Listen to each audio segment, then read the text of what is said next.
This is VR Bump, I'm James, and we're going to be checking out Meltdown by Phenomenon Games with the Oculus Rift DK2.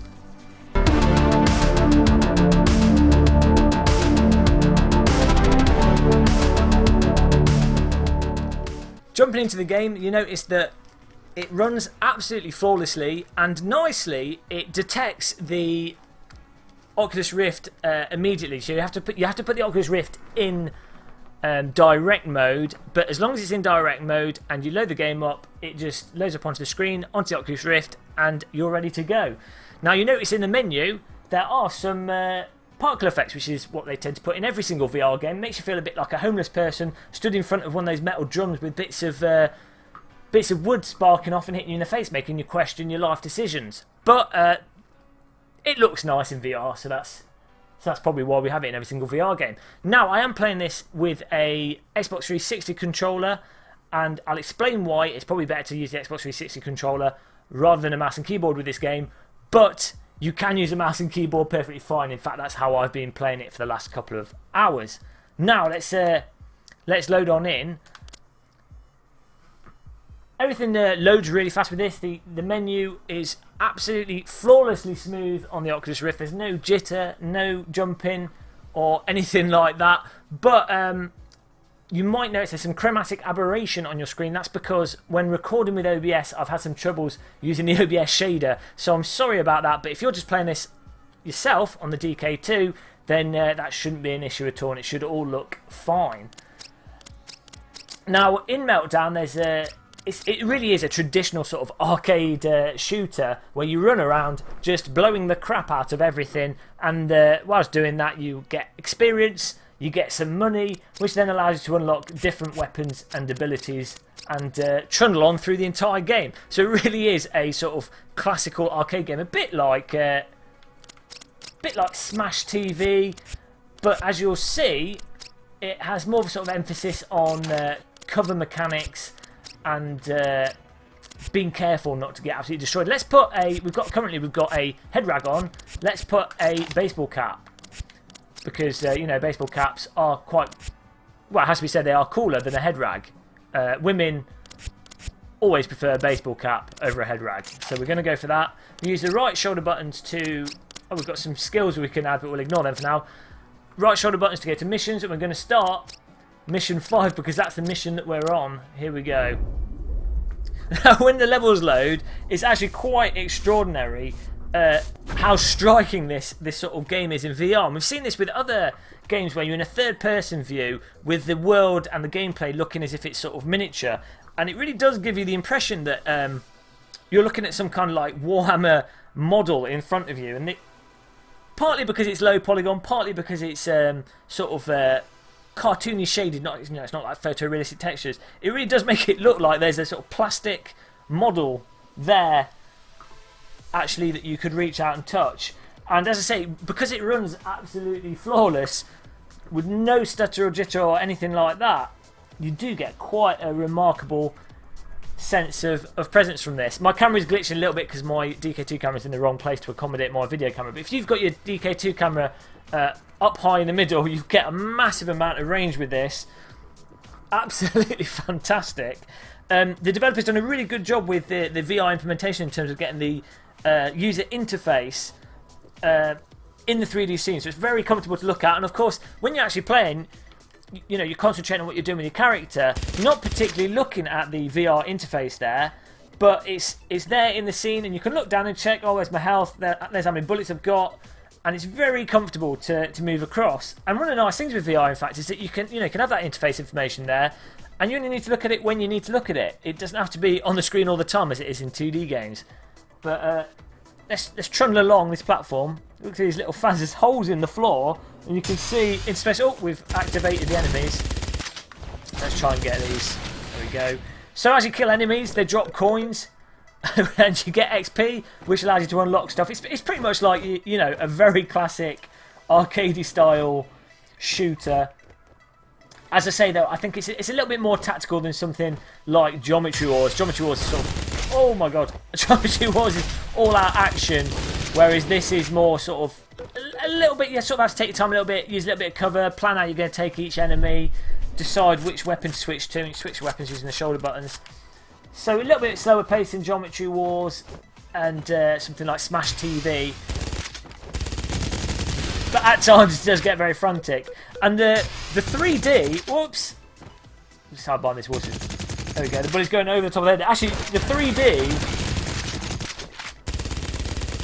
3D makes this so much more engaging than playing this on TV. I did play this for about 10-15 minutes in 2D on the screen just to compare between the VR. And even though, of course, you're playing the same game in VR versus 3D,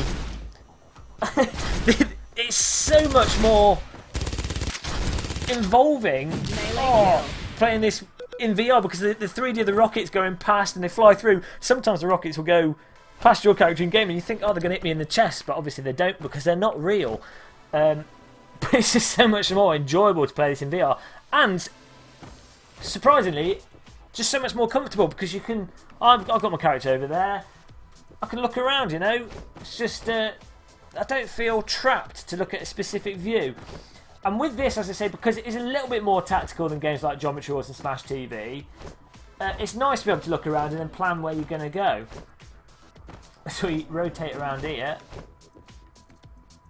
These little pillars, they really do look like something from Games Workshop. Oh, he's coming at me. Nice him.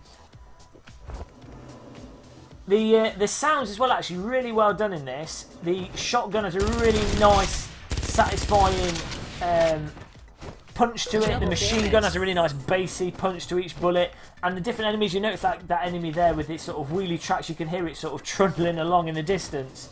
All really, really good at drawing you into it. Now, unfortunately, the sound isn't 3D in the scene, so it's kind of sort of vaguely placed in the environment. But the actual clarity and crispness of the sound is fantastic with this. I think the music, although it suits really good with the game, I found it to be a little bit repetitive. And for me with this type of game, I think it's a lot more enjoyable if you just pop on some music you really like. Maybe one of my favourite places to go is di.fm and listen to some techno whilst I'm playing games like this. Attack the power nodes to lower the Mega Frame shield. And just listen to your own music, turn the in-game music off, but keep the sound effects on because they're fantastic. And blast through the game whilst enjoying your music. And it's a really good way to zone out, especially when you put the Oculus Rift on. It sort of isolates you from the world around you. Oh! A makes you do this really cool.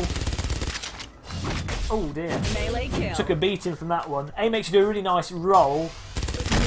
This is a handy way to get away from rockets and objects. It's sort of get out of jail free card in this. Let's use the shotgun. Oh dear. That's like a fortress.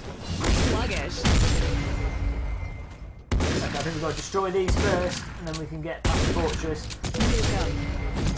Now, oh dear. B button is melee attack, so when you get really close to stuff, it pays to use melee attack. I think you get more XP for it. Obviously, it can be trickier to get next to stuff, and then you risk getting a rocket in your face. Oh no, no, no, no! Oh god, there's stuff everywhere.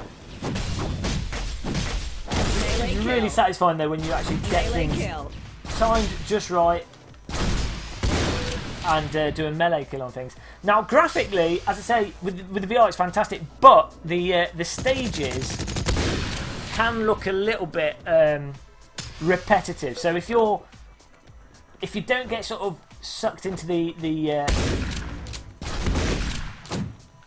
raw mechanics of this, and you're more into the you know, having different stages or different like big graphical changes to each level to motivate you to play through the game, then you might not enjoy it as much. But if you're more into just the sort of raw mechanics of the movement, how you take out these different types of enemies, then I think you'll enjoy this a lot. But you know, for the asking price of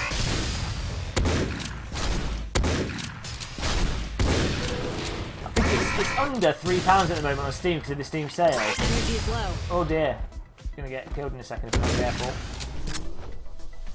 Even if you were going to spend like £3 or £4 on this, for the value for money, it's absolutely fantastic.